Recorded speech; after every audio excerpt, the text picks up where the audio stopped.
Une certitude à 1000%. C'est tout ce qu'il nous faut. Si l'on pouvait retirer cette dalle de ciment, on se retrouverait peut-être devant l'entrée du tombeau familial de Jésus.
Comment on fait? On a besoin de tout le monde. Félix, tu te rends compte? Cette fois, c'est nous qui faisons rouler le rocher.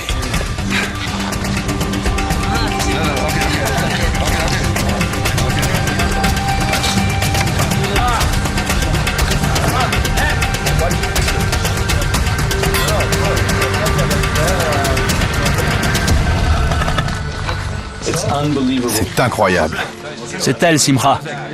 C'est la vraie tombe. T'es sûr que c'est ça? Il faut que je me pince, j'y crois pas. Prends la photo et compare. Attention à la première marche. C'est bon, ça va, tout va bien.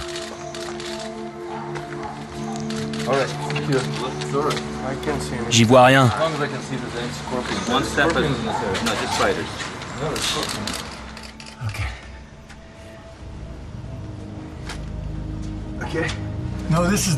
C'est ça, c'est sûr. Regarde, voilà le chevron. Il est magnifique, superbe. Il est rouge, regarde. Comme dans le livre. Comme sur la photo. Regarde Félix, on l'a trouvé. On l'a trouvé pour de bon.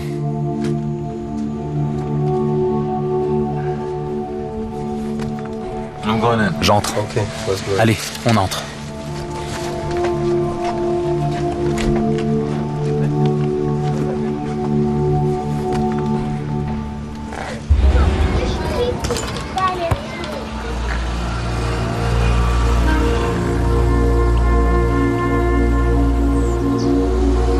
L'ouverture du tombeau, 26 ans après sa découverte, coïncide avec un nouveau rebondissement. L'un des ossuaires de Talpiot a disparu. Si on les compte, 1, 2, 3, 4, 5, 6, 7, 8, 9, 10, on a 10 ossuaires. Mais les visites à l'entrepôt de Beth Shemesh ont révélé une curieuse erreur dans les relevés. Je suis allé aux entrepôts de l'Office israélien des antiquités à Beth Shemesh. Ils m'ont imprimé cette feuille qui indique la présence de 9 articles dans cette tombe. C'est indiqué clairement, nombre d'articles, 9. Et il y a les descriptions des ossuaires et leur emplacement dans les entrepôts. Pour une raison inconnue, un des ossuaires de Talpiot a disparu. Et cette disparition engendre un nouveau mystère. Peut-être l'ossuaire a-t-il été volé. Peut-être a-t-il été subtilisé par un ouvrier lors des fouilles de 1980. Les ossuaires peuvent atteindre des prix considérables sur le marché des antiquités. Et en octobre 2002, un ossuaire de calcaire issu d'une collection privée est apparu sur le marché. Il portait l'inscription « Jacques, fils de Joseph, frère de Jésus ».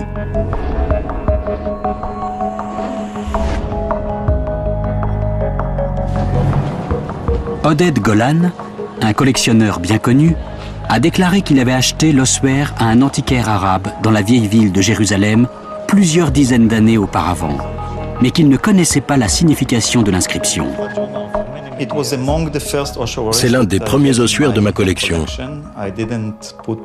Je n'y ai pas prêté grande attention parce que les 3 noms qui y sont inscrits, Yaakov, Joseph et Yeshua, étaient des noms très communs au 1er siècle. Par conséquent, je n'ai même pas pensé qu'il pouvait appartenir à la famille de Jésus, d'autant que j'ignorais que Jésus avait eu un frère ou une quelconque fratrie. Après la mort de Jésus, son frère Jacques poursuit son enseignement et devient le chef incontesté d'une vaste majorité de disciples de Jésus. Des textes ultérieurs nous disent qu'il était respecté autant par les premiers chrétiens que par les pharisiens. Et au 1er siècle, l'historien juif Flavius Joseph écrit plus sur Jacques que sur Jésus. Mais tout comme son frère, la crainte qu'inspirait sa popularité et son influence religieuse a causé sa perte. Lors d'une véritable mise à mort juridique, Ananus, le grand prêtre du temple, condamne Jacques à être lapidé à Jérusalem.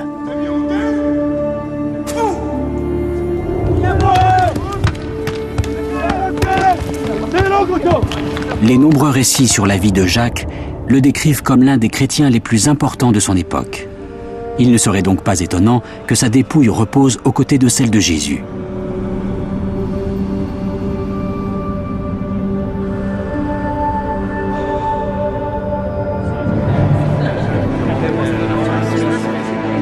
Ce n'est qu'en 2002 qu'un expert unanimement reconnu voit la collection d'Oded et émet l'hypothèse que l'ossuaire de Jacques pourrait appartenir à la lignée de Jésus de Nazareth.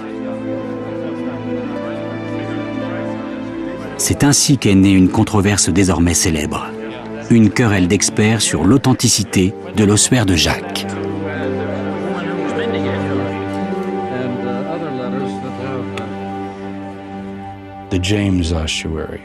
D'où vient l'ossuaire de Jacques? Le collectionneur à qui il appartenait, Oded Golan, affirme l'avoir acquis vers 1980. Parfois il dit avant, parfois après, mais en tout cas vers 1980. Notre tombe a été découverte en 1980. Il y manque un ossuaire. L'Office israélien des Antiquités n'arrive pas à le retrouver. Mais j'ai vérifié les dimensions par simple curiosité. L'ossuaire manquant avait bien été répertorié. Il a simplement disparu.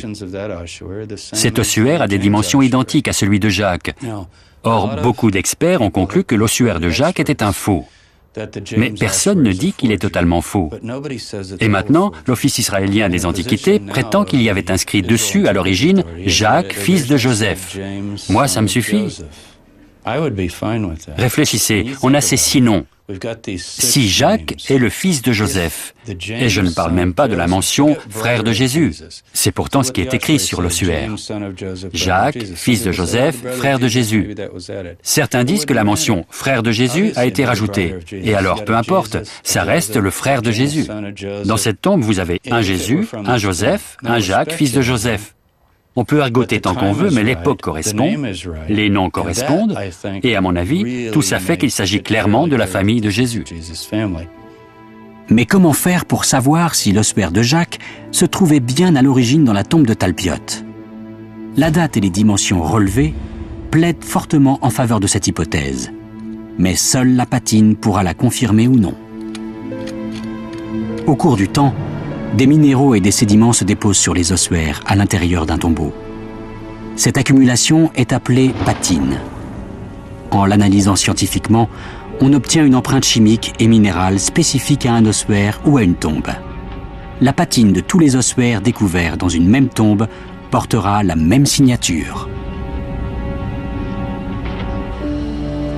Les prélèvements effectués sur l'ossuaire de Jacques portent une signature unique, caractérisée par la présence de certains matériaux comme le titane et le fer. Si cette patine s'avère identique à celle des ossuaires de la tombe de Talpiot, cela prouvera que l'ossuaire de Jacques est bien l'ossuaire manquant et appartient donc à la famille de Jésus. Charles Pellegrino s'est rendu dans l'entrepôt de Beth Shemesh en Israël pour prélever des échantillons de patine sur les ossuaires de la tombe de Talpiot. Jesus of Nazareth, known as the Christ. Now, do you have your tools? Do you want to take some patina? Je peux prélever une grande quantité de débris ici. Regarde Charlie, c'est de la patine. Oui, très bon, excellent.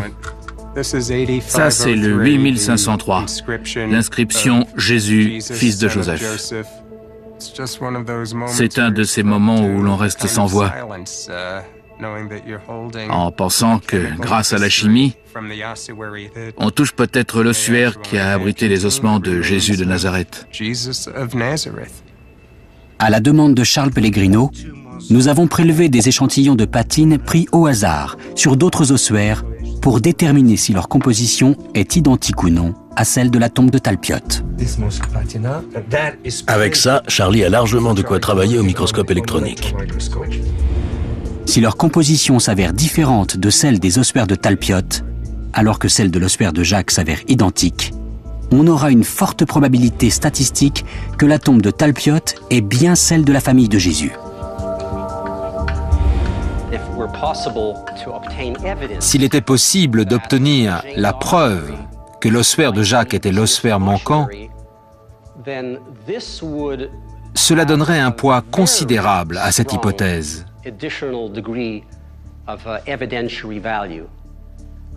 Je dirais même que ça aurait valeur de preuve décisive, et cette hypothèse deviendrait alors incontestable.